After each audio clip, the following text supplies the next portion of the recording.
if the framework is intact, they can navigate on their own. And sabi niya, sige Sir Sunny, I can do that. So I'm very happy to have her with us, and I hope yung mga future engagements natin, yung mga projects pagdating sa HR entrepreneurship and other stuff, we can still have her. So as you can see, siya yung rising star sa HR community, especially pagdating dun sa kanyang mga articles at sa kanyang mga blog.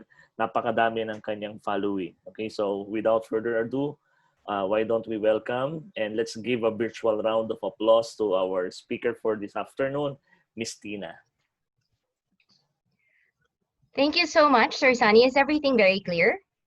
Clear naman po siya? Yes, we can hear you. Okay, perfect. So first and foremost, I want to thank Sir Sunny and especially everybody here with us. Kasi parang I feel that the HR group is one of the most dynamic, most exciting, most intellectually challenging groups ever, I think, in the whole Facebook space. And I think we can all agree to that. Sumali po ako sa HR group kasi primarily I want to learn. And ang napakaganda sa Facebook groups natin at saka kay Sir Sunny is they're so much willing to share. They're so generous with their time, with their knowledge. And it's not because they're just being paid. They're doing it because they feel they're making a difference. And sa totoo lang, if you change the impact, kung magaling talaga yung HR manager, sobrang laking blessing talaga siya sa isang company. So my presentation today, I prepared the presentation for everybody. And then later on, we can answer questions para at least kung may tanong po kayo, please reserve it at the end of the presentation. And then we can discuss the answer. So I'll just share my screen right now. Is that okay? Okay. Yes, go ahead, Ms. Tina. Yes, ma'am. Is it shared? Is it shared? Yes, ma'am. Alright, perfect. So Sir Sunny gave a very good title originally, nakasulat dyan, is HR Partner in Uncertain Times. And I think 2020 is a year of very uncertain times. Sa simula pa lang ng January, sumabog na ang taal eh. So I guess it's like a clue on how this year is going to be.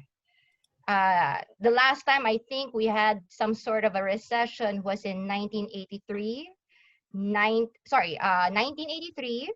1998, 2018, which is the global financial crisis, and then 2020, which is this year. So there's never been a more exciting time to be an HR. And I want to start to talk with saying the HR is very important kasi our role has to be Mr. Captain Calm. We have to be a person of positivity. Kasi right now, yung mga members po natin, mga empleyado po natin, ang dami sa kanilang negative, napaka-nega nila. Online, offline, at work. Yung iba ayaw mag-report, galit pa. So I think it's very important for an HR manager or an HR officer to be calm. And don't waste a lot of time worrying, diba? Kasi we're already in a new normal. This is where we are. And I don't think if we worry, it will help us solve our problems. You know, if God gives me 100 pesos for every time we worry, then we should be millionaires right now. Pero that's not how it works eh. Worrying does not increase the money we have in our savings account. And the more you worry, the more you waste precious time and energy to deal with it. Diba? Next one is, don't waste time complaining. O paano naman to? Parang bumaba na yung sahod natin. Maraming mga tao nagrereklamo ngayon. Tinutulungan mo na nga, tapos sila pang galit. You know, it's very easy for an HR manager to complain at this moment. Kasi surrounding us, lahat ng tao nagrereklamo. But I think we have to move past this and actually realize that we have a hand in making our problems, diba? And if we don't think we're part of the problem, we can't correct our mistakes. We don't have a lot of time right now. Now is not the time to worry. Now is the time to be positive. It's really hard for us to do so, pero kasi the HR is the human face of management eh. So it's very important for us to, kahit na sobrang stress na tayo, kahit na sobrang depressed na tayo, pagkaharap natin ng katrabaho natin, we need to have a smile, diba? We need to go forth every day as a person of positivity kasi how we are impacts how everybody in the organization sees management and the whole company, di ba? It's the same as, for example, when you see somebody drowning in the pool, right? If we are the lifeguards, we're the ones between that person and management. If we're part of the problem and we're panicking, it will not help that person. It's very important for us to be captain calm and then reach out to help and solve the problem in front of us. Because panicking will not solve our problem. I started the talk by saying yung 10 commandments nga of HR. So in order for everybody to remember, I've modeled my presentation to the 10 commandments in the Bible. So what's the first commandment in the Bible? There should be no other gods before me. Diba? That's the first commandment. So I think the first rule for HR, or how to be the HR most employers love to hire and never fire, is that you need to understand what your role is and who your boss is. You have to understand what your role is, and it's a very, very important role. And also realize who the boss is. Your loyalty should almost always be with management. I say almost ha, kasi hindi ibig sabihin pag mali na yung ginagawa ng management, susuportahan mo. But most of the time, diba, your loyalty should almost always be with your boss, with your employer. Kasi if the employer decides to give up and say, oh sige, magsarado na tayo, napakaraming tao ang mawawalan ng trabaho, right?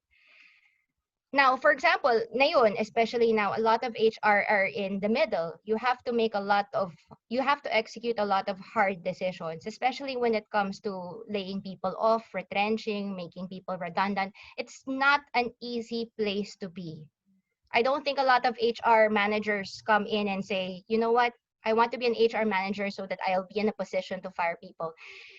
That's probably the hardest thing an HR manager would have to do, right? But no matter what, your loyalty, you have to somewhat pick a side, should almost always be with your employer. And if you don't agree with your boss, your company, yung values, missions, objectives nila, leave that company. Kasi a lot of HR managers is saying, I know what my boss is doing is not right. I think my boss is heartless, but I'm gonna stay. Or I'm staying because I think I can change my boss, the way they think, the way they treat their people. That's actually not true eh. Kasi sa totoo lang, I think it's easier to change jobs than it is to change your boss's mindset. So as an HR manager, I think, lalo na sa posisyon na to, it's very crucial. Kasi you're going to be the human face of that company. You're going to face the employees.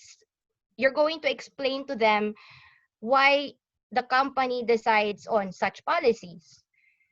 If on the beginning pa lang, nakikita mo illegal na yung ginagawa ng company, or you don't like how your boss is, please reconsider and stop trying to change your boss, but maybe change your job.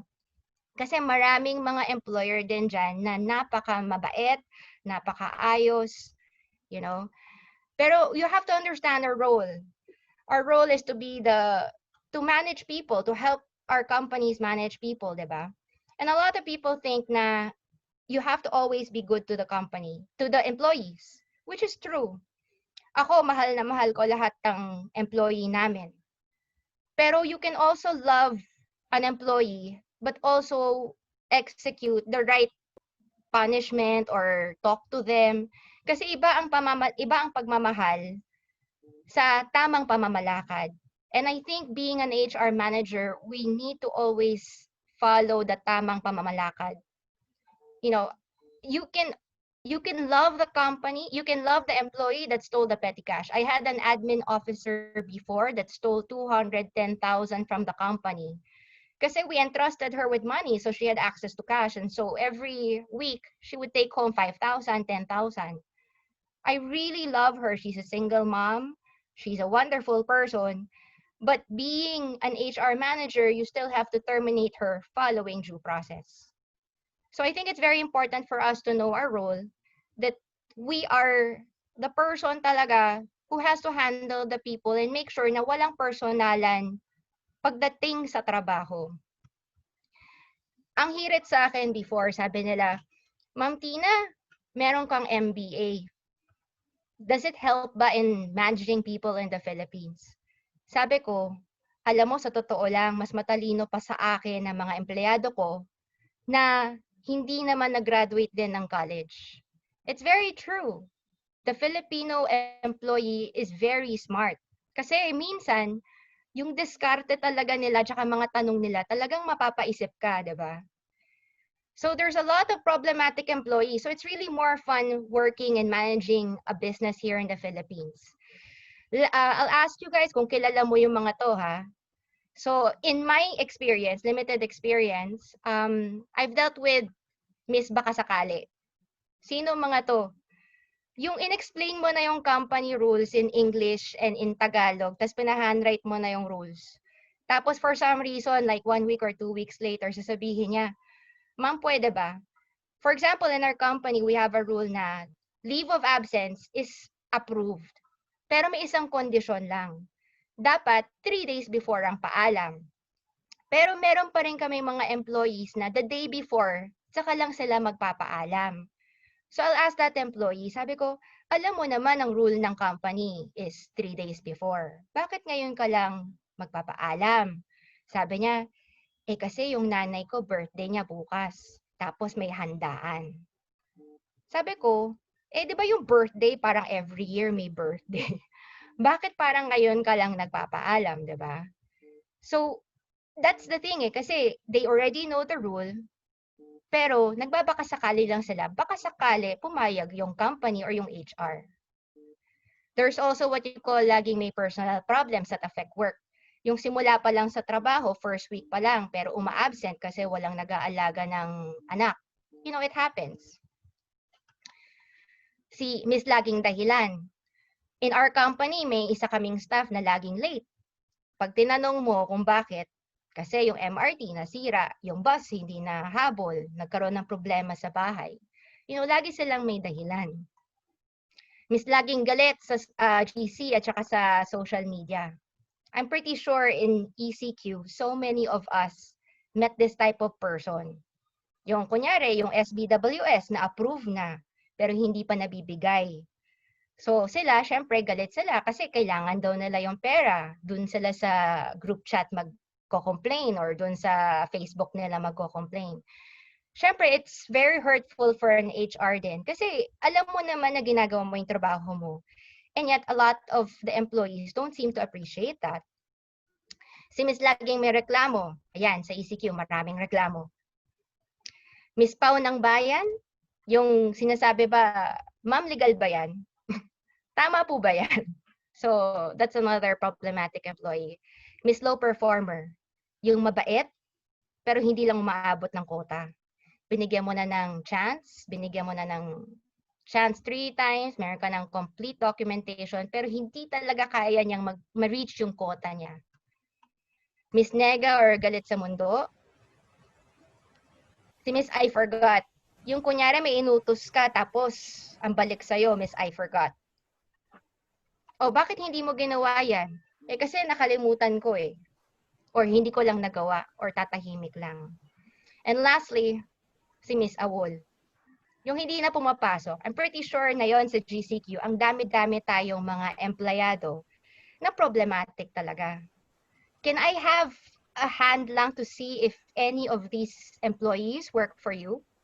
Any of this, Miss Baka Sakali, Miss Laging may personal problem, may dahilan, may reklamo, Miss Nega, Miss Awol. How many of you have this type of employees inside your company? Can you have like some sort of like a thumbs up or a wave para at least we can see? So marami-rami naman, di ba? So it's really hard. I mean, like I can say, like I think if the bosses know how much problems we have in dealing with these people, I think they should probably give us a raise. Dapat dagdagan talaga ang sahod ng isang HR manager kasi we don't just handle the money, we handle the hearts of our people, right? So it's not easy to be HR kasi lagi kang niloloko ng mga empleyado mo. So I think for the first rule kasi is you have to practice critical thinking. Huwag tayo masyadong gullible, trabaho lang. During my first year as an HR manager, every time I would talk to an employee, sabihin ko parang for example, "Hi Maricel, kamusta na?"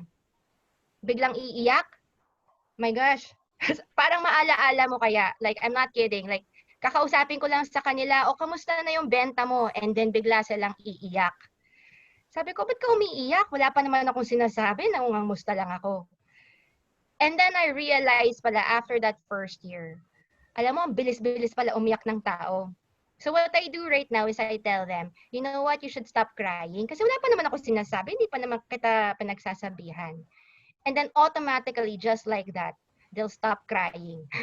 Ang galing, ang bilis nila umiiyak, ang bilis din nilang mag-stop ng pagka-cry. And then we talk. And then after we talk, nakatawa na sila. So you have to know what your role is and to not be too gullible. Doon lang tayo maging professional lang tayo, trabaho lang.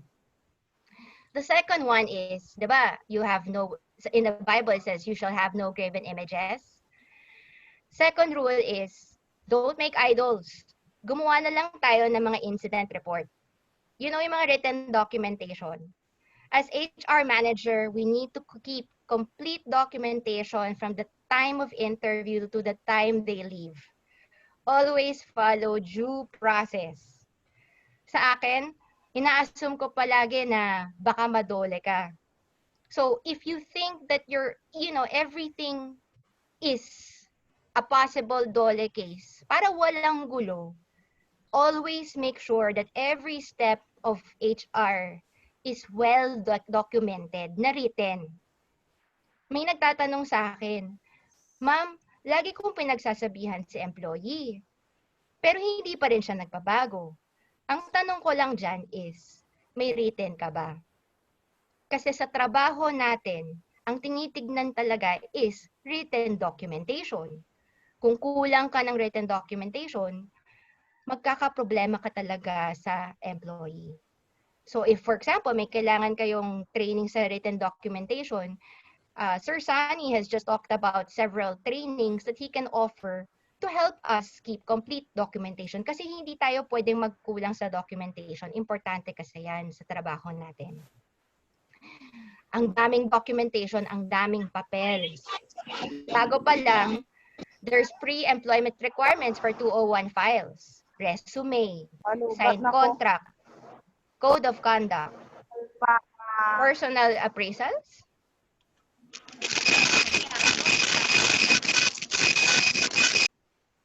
Okay. Personal appraisals, importante to, lalo na pag sa mga probationary. Government-mandated benefits, insurance, and HMOs. Payrolls, deposit slips, vouchers, and quitclaim. Incident report, NTEs, written warnings, and exit clearance form. Hindi ko pala na-realize na pag maging HR ka pala, ang daming sulat, ang daming type, ang daming print, ang daming papel. Bawat staff po namin, lahat sila may tig-isang folder tapos dapat naka-file lahat yan. Kasi napaka-importante talaga ang written documentation sa trabaho natin. Last week or last 2 weeks ago yata may nagsabi, "Ma'am, bakit kailangan nating bigyan ng NTE yung staff?" Kasi may offense, diba? Ibig sabihin ba pag binigyan mo ng NTE, tatanggalin mo na siya? A lot of staff feel that if you give them an NTE, it's like the end of their employment. It is our job to communicate talaga na the NTE is just what it is, which is notice to explain. You're just getting their side of the story, diba? Hindi naman ibig sabihin na kapag pinasulat mo ng NTE, tatanggalin mo na yung tao. Minsan, kailangan mo lang talaga ng documentation para alam mo rin kung anong nangyari, diba? Para kompleto yung storya na nakuha natin. So, an NTE is not a letter of termination. It is the first step of termination, but sometimes it's just that, a notice to explain. We have to make sure that we are captain calm and communicate to the staff na yun lang talaga yun. You always need to triple check. Nagka-problema kami dito during ECQ eh. Kasi kumpleto kami sa lahat. Pero pag may kulang ka kasi ng isang document, magkakaproblema ka. Tapos pag nagka-problema ka, ang hirap pang habulin yung dokumento na yon. So you always have to make sure that you triple check and make sure that all your requirements, all the documentation is complete. The third is, do not take the Lord's name in vain. Always watch your mouth. Kasi syempre, HR tayo, di ba? Tao rin naman tayo, minsan nagagalit ka din. Minsan, minumura mo yung employer mo, di ba? Nagkaroon ng case doon sa group chat na, doon sa Facebook group, yung employee nagrereklamo tungkol sa employer using the personal Facebook but on a company computer. We always have to be very careful. Never lambast your employer in public. Dapat, kung hindi ka sang-ayon sa ginagawa ng employer mo, talk to them privately, face to face. And I think the employer will appreciate that, diba? Kasi mahirap na, for example, pag magrereklamo ka sa empleyado, magrereklamo ka sa Facebook, magrereklamo ka sa private chat mo, tapos later on, makita nila na nagrereklamo ka pala, tapos may screenshot. If you want to be a good HR manager, and if there's something you don't agree with your employer, talk to your boss privately. Bigyan mo siya ng konting out para at least yung pride naman niya hindi naman masyadong masira. You also have to be mindful how you communicate with the staff. And you have to assume everybody is watching you at all times. Napakahirap talaga maging HR manager kasi laging ang dami-daming tumitingin sa'yo. Dapat professional tayo at all times. As HR manager, I have to be very mindful of an employee's ego. Iba yung kakausapin mo employee, sasabihin mo sa kanya kung anong mali niya, at saka yung papatayin mo yung katauhan niya. There is a very thin line of disciplining and telling them what their offenses are and to actually destroying their pride and their confidence. So we always have to be very mindful of what words we do and we make sure kahit nakausapin natin sila, at the end of our kausapin, we're still friends, diba? So you always have to have a balance of the employee's ego and his self-awareness. Dapat pagkatapos niyang mong kausapin siya, nakatawa si employee at alam niya kung anong mali niya para hindi na niya gagawin uli. Next, importante to. The Bible says keep the Sabbath day holy, diba? An HR manager must also have a day of rest. Paano kayo mag-rest? Ito yung mga uso ngayon eh. Yoga, meditation. Kasi alam mo, stressful ngayon eh. So, importante talaga na we have quiet time to ourselves. Mag-TikTok, manood ng Korean drama, magluto, magbasa, at mag-Mobile Legends. Diba? So, it's very important na as HR manager, you have also a balanced lifestyle. Hindi lang pwede work ng work. Kasi ang hirap din eh. The job gets really stressful. Sometimes there are days where you feel hurt kasi you have to execute a very difficult decision. So you have to go back home and then hug your family, kiss your kids, and have a day of rest. Kasi you would need rest to hindi pwedeng 365 days you put on your HR hat eh. You need to always have a day of rest in the week. Honor your father and mother. Pero in HR naman, honor the labor code, company policy, and code of conduct. Lalo na ngayon, labor code is now available online. We need to make sure we read. Kung hindi natin alam, we can always Google, cross-check. There's a lot of HR Facebook groups available, such as HR Philippines, HR Mentoring Network, Ask Sunny. So we have to always read and understand. We have to know what the rules are. And huwag tayong tamarin masyado magbasa kasi napaka-exciting talaga yung binabasa mo eh. Kasi it is because it is the lives of the people that you are dealing with. Do you know that in 2020, if you search the DOLE page, ano pa lang tayo ngayon, June, nakaabot na tayo ng I think 25 labor advisories posted on the page. If you look at the previous years, nung 2009, 3 lang yata eh. Nung 2010, Kasi syempre, baka kaka-upload lang nila. Noong 2010, 9 lang. 2011, 12. You know, DOLE usually issues labor advisories regarding yung mga holidays, yung mga special holidays. Pero in 2020, ang dami nilang nilabas. June pa lang tayo, 25 na yata. So we have to always read, keep ourselves updated and understand. Kasi that's our Bible, di ba? Which is the labor code, company policies, the code of conduct. Kasi if we ourselves do not understand, how do we explain to the staff? Di ba? Kasi minsan naguguluhan ng mga staff kasi hindi marunong si HR mag-explain. Lalong nagtatanong, lalo kang naguguluhan, di ba? It's very important for an HR manager to understand. Minsan ako, di ba, sumasagot ako sa groups. Parang alam ko ang lahat. Actually, hindi ko alam ang lahat. O sa mga experts natin tulad ni Sir Sunny at iba pa, kung ano yung sinasabi nila, tapos kino-cross-check ko siya sa labor code. Hindi lang yung copy and paste, pero titignan mo, tama ba yung sinabi ng tao na to or hindi? So now is a very exciting time to be HR kasi yung binabasa mo, relevant sa trabaho mo. So I encourage everybody to read and understand. Ito, number 6. Thou shall not kill.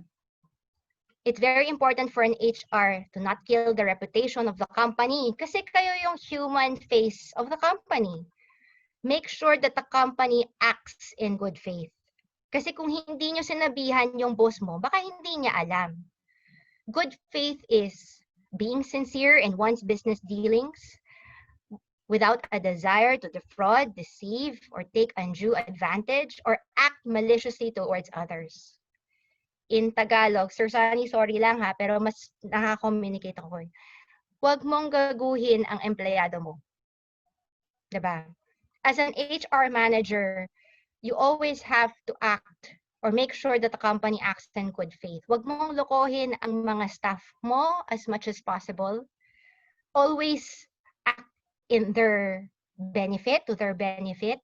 Don't deceive them, don't defraud them, don't be malicious towards them. Kasi if ginawa mo yan sa kapwa mo, later on, mapapansin mo, baka gawin din yan ng boss mo sa'yo, right? So you always have to act in good faith. Increase your credibility and good faith. Kasi your position is a position of authority. You have to make sure that you as the company representative always do what is proper, always do what is right. Parang ikaw yung guardian angel ng kumpanya. You're Jiminy Cricket to Pinocchio, right? You're the one who will say what is good and what is right. You need to know what is tama or mali. Kung mali yung ginagawa ng company and niloloko nila yung empleyado, let's go back to what I just said before. Kausapin mo yung boss mo privately and say na, sir, pwede po ba? Kasi baka magka-problema tayo sa DOLE if niloko natin ang staff natin. Do it privately. But always try as your best as possible to always act in good faith, especially now at these uncertain times. Ito medyo controversial. You shall not commit adultery. Kahit si Sir Sunny nagtanong, ano yun, Tina? Sabi ko, don't sleep with both employer and employee. Mama, anong isabihin nun? Kasi minsan, ang HR, pagkausap niya ang employer, sip-sip kay boss. Tapos later on, kausapan niya sa employee, kabaliktaran naman yung sasabihin niya. Or paminsan-minsan naman, baliktad. Kunyari, empleyado, kausap mo, sabihin mo, oo nga, mali yung ginawa ni boss eh. Tapos later on, babaliktarin mo naman, kausapin mo kay boss, alam mo, itong employee nagre-reklamo tungkol sa'yo. Don't commit, when you're married, don't commit adultery. But in work, huwag ka maging balimbing. Right? It's very important for an HR manager to be firm with his or her principles and huwag papalit-palit ng policy depending kung sinong kausap mo. Kasi 'di ba merong nga nagko-complain, sabi niya, "Ma'am, kawawa naman ako kasi akala ng boss ko masyado akong pro-employee. Sabi naman ng employee, masyado naman akong pro-employer." saan ako tatayo? And I think it's very important for an HR to be firm in her principles and who she is. And kunyari, kausap mo si employee. Alam mo dapat kung anong tama or mali based on the labor code, based on the company code of conduct, based on the company policy. And then you stick to that rule, 'di ba? Kung ano yung tama sa batas, ano yung tama dun sa code mo. And kung kausap mo yung employee, sabihin mo sa kanya yung tama. Kung kausap mo din yung employer, sabihin mo rin sa kanya yung tama. Huwag yung depende kung sinong kausap mo. Iiba ka ng kwento. Kasi later on, mag-uusap si employee at si employer. Pag nag-usap yung dalawa, nalaman nila balimbing ka, masasaktan yung credibility mo. Alam nila kung anong klaseng tao ka. So you should not sleep with both. Dapat wag ka maging two-faced. You need to have your own identity. And as much as possible, even if your employees don't like you very much, okay lang yan. Doing HR is not a popularity contest eh. Pero ang importante sa HR, nirespeto ka ng both employee and employer. Alam nila pag kinausap ka, sasabihin mo sa kanila yung tama, ano yung fair, yung both sides of the story. So I think that's very important. Huwag tayo maging balimbing sa dalawang side. Next, thou shall not steal. Nung nag-start ako sa trabaho ko, ang bilis palang magnakaw pagdating sa at that time kasi parang ang ginagamit yata was cash. So we would give the cash to somebody and entrusted that person to deposit yung employee-employer share of benefits sa SSS. Mali pala yun. Thou shall not steal. If you're in HR, you should be morally incorruptible, which means dapat pag kunyari kinausap mo yung employee or yung employer, wala silang masasabi sa'yo, wala silang masasabi sa katauhan mo. Kahit magkano man, wag mong kunin. Like for example, dun sa SBWS, di ba? I've heard of some HR managers who parang applied for people that were not qualified. Tapos kinausap na lang yung tao na yon kung pwede hati na lang. You know, I mean, don't ever sell yourself with one thing. If you're going to be honest until you die. Huwag kang pumuslit ng 150, 100,000, 200,000 because you're in HR. It's a position of authority, it's a position of trust. Make sure na walang masasabi ang both sides sa iyo. Do not lie, keep your word. So, kung anong sinabi mo, gawin mo. Kung kunyari, sinabi mo sa employee, o sige, I will make sure na parang I'll do this for you. If you say, for example, okay, you can get your final pay in 15 days, kahit na hindi pa tapos yung audit, you better make sure na talagang 15 days siya. Kung ano yung lumabas sa bibig mo, dapat gawin mo. Yun naman talagang importante, lalo na sa HR. I remember dati may problema kami kasi we had an agency before. Tapos sabihin niya, pag kunyari payroll period na, oh, nasaan ka na ngayon? Tapos na ba yung deposit ng payroll ng tao?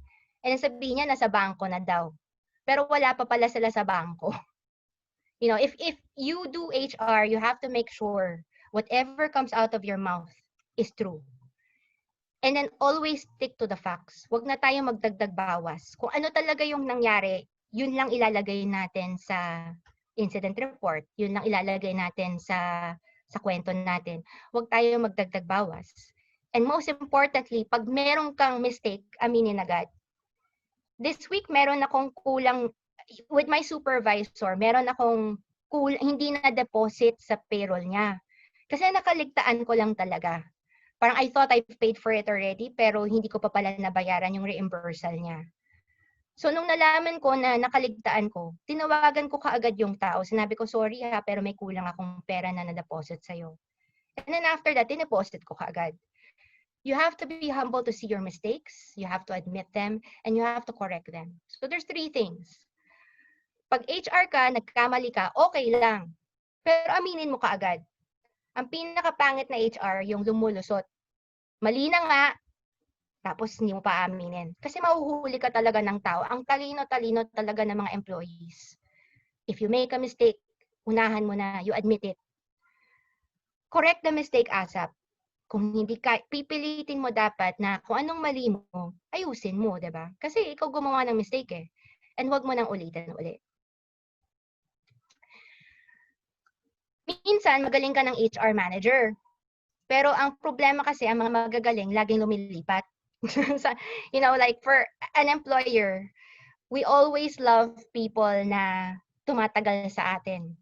Pero kasi minsan, pag magaling ka, parang you feel na gusto mong lumipat sa mas mataas na sweldo, sa mas magandang employer.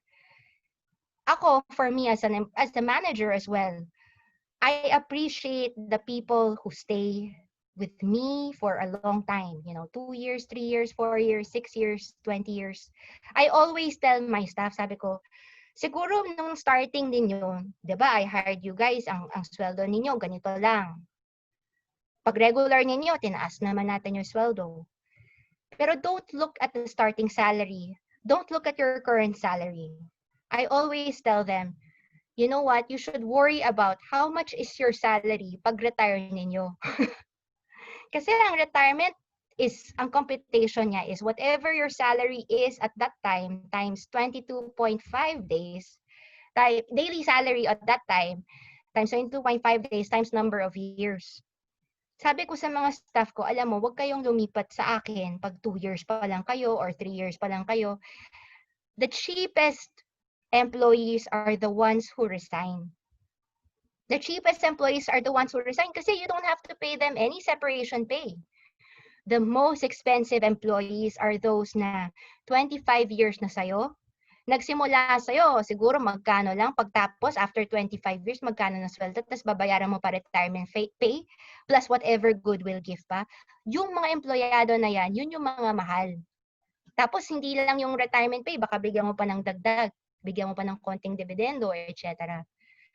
If you already find an employer na you like, the values that you can follow, yung pamamalakad is tama, I would highly recommend, kung pwede lang, huwag kayo masyadong palipat-lipat ng trabaho.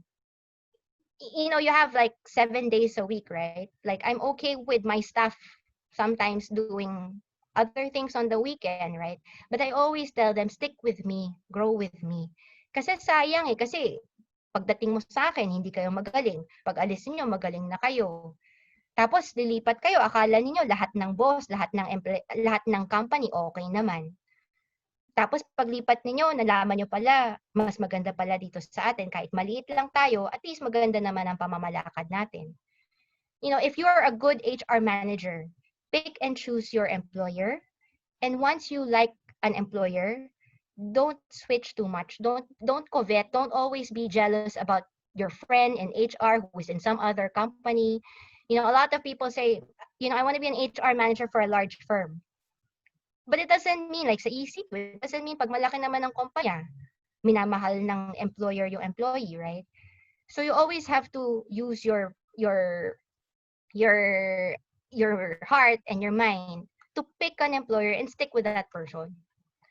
So these are the 10 commandments. Know your role and recognize who your boss is. Always keep complete documentation. Watch your mouth. Always have a day of rest. Honor the labor code, company policy, and code of conduct. Always act in good faith. Don't sleep, quote and unquote, with both employers and employee. Be morally incorruptible. Stick to the facts and admit your mistakes. And keep your word. And lastly, avoid being restless. Huwag masyadong maraming gusto. Simple lang naman ang buhay eh. I've been in my position for 6 years. And every year, handling people, handling sales, handling operation, sobrang dami kong natutunan being an HR manager. Not just from the groups itself, but also from the employees. My employees make me better. Tumatalino ako dahil sa kanila. A lot of people say, well, do you have to finish HR? My answer is no, you don't have to study HR. Pero if you really love your job, if you really love what you do, and you always constantly improve yourself, my gosh, you're going to be a very good manager, and napakaswerte talaga ng employer mo at mga employees mo sa'yo. Don't worry, don't complain, be happy, kasi kung mag-complain ka, hindi naman dadagdag yung pera natin, di ba? Lastly, what makes a good manager? HR manager. Tinanong ko to sa mga businessman friends ko. Kasi actually, ang dami ngayon naghahanap ng HR manager. Sinasabi nila sa akin, Tina, meron ka bang ma-recommend na HR manager na tulad mo? Sabi ko, sige, titignan ko. An HR manager is an important role. And we need to know what makes a good HR. First, marunong maghanap ng sagot. Kunyari, sasabihin ko sa staff ko, for example, sige, Annalie, tell me more about how to get a calamity loan. Pag kunyari, inutusan ka ng boss mo about an HR issue, huwag mong tanungin sa kanya na, ma'am, saan ko hanapin yung informasyon? When your boss gives you an assignment, use Google, use the labor code, use the HR group, ask Sir Sunny, PM mo siya, and look for answers yourself. And pag binigyan ka na ng sagot, double check mo yung sagot. Huwag yung kasi, for example, tatanungin sa akin, magkano yung maternity benefit pag kunyari ganito yung hinkulog sa SSS. Tapos bibigyan ko ng SSS contribution table. Tapos tatanungin niya, paano mag-compute? Di ba pag ginugol mo yon, nandun yung steps on how to compute for the maternity benefit. It's okay to ask questions. We're happy to answer any question that you may have.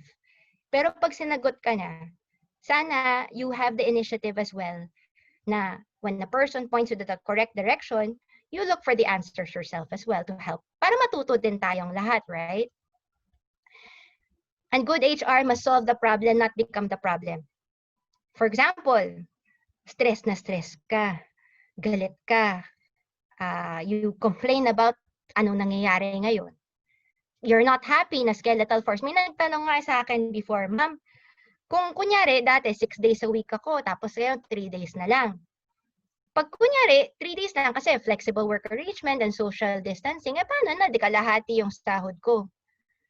Yung HR manager yung kumausap sa lahat ng staff doing this math problem. So lahat ng staff nagreklamo nga dun sa flexible work arrangement ng company, diba? If you're in this position, help your employer and both employee solve the problem. Don't become the problem yourself. Kasi it's a position of trust. It's a position of confidence. Marami kang alam na confidential. So please treat your job with respect. Be the human side of the company. A lot of people say, ma'am, parang ang taray mo. Mahal ka ba ng staff mo? You know, sa akin kasi, a lot of people think that if you're firm, you're being mean. If you're firm, if you stick to the rules, parang you're being mean. Sabi ko sa kanila, hindi pwede. You know, like, I am firm with you guys, I discipline you guys because sa totoo lang, I don't want you to get fired. Yun yung totoo. Kasi if I don't discipline you, tapos palagi hindi ko kayo binibigyan ng notice to explain, hindi ko kayo binawarningan, hindi ko kayo kinakausap, tapos tuloy-tuloy yung pagka-late mo, tuloy-tuloy yung pagkababa ng quota mo, matatanggal ka din sa company, diba? And I know that so many people depend on you as the breadwinner. So that's the reason why I'm tough with my staff. Kasi actually, I want them to be with me. I want them to stay with me. Kasi I feel na parang if they switch to another company, baka hindi sila gano'n na maalagaan. But they always have to follow the rules para hindi sila matanggal. So, in a way, you have to balance being human and following the rules pa rin. Timely ang sagot. Pag kunyari, tinanong ka ng staff, huwag palagi sagot sa kanila, I don't know. Balikan mo sila pag tinanong kanila. Kasi kung may concern yung staff, for them, importante siya. So dapat, yung sagot mo sa kanila, within 24 hours as much as possible.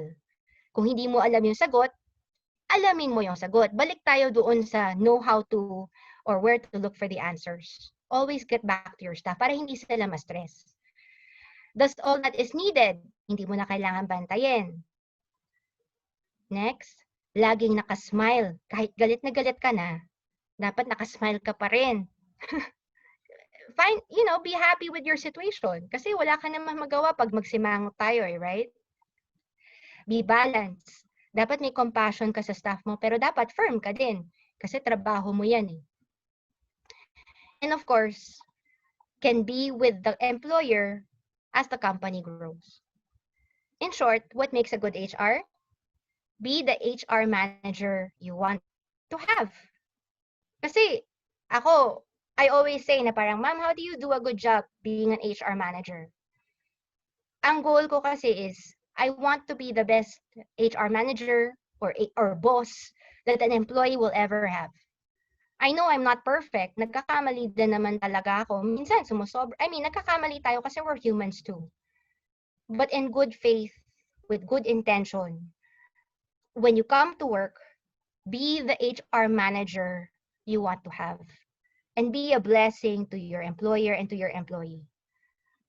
If you are the best HR manager that company has, paano ka tatanggalin ng boss mo? Alam mo, ang pinakamahirap tanggalin na tao ay yung tao nagtatrabaho at magaling sa trabaho niya. Pag magaling na HR manager, wow, it's priceless. You can't buy that. Ang hirap if you have somebody good, not just HR, if you have a good supervisor, if you have a good sales staff, if you have a good finance manager, hindi lang to pang HR, but if you are the best employee that company will have, just think about it. You'll never get fired. Especially in the Philippines, good people are so hard to find. And if you know that you are the best that a company can have, kahit matanggal ka, okay lang. Kasi pag natanggal ka, na-retrench ka, may separation pay ka na, may SSS, involuntary unemployment pay ka pa, and then next week, may job offer ka pa. Kasi good people, no matter what position, are always in high demand. And if you leave that company and you're very good at what you do, it's not your loss. It's their loss, diba? Kasi you know your value. So what makes a good HR? Alam mo naman kung ikaw good HR ka. So if I were you, enjoy na lang natin tong time na to. Kasi, I don't think it can get any more exciting than this. And we should just enjoy the ride kasi napaka-exciting talaga yung posisyon natin ngayon. So impactful, not just to the employer, but to all the employees that we handle. So that's just my presentation. Sir Sonny, do you have any questions? We can open the floor.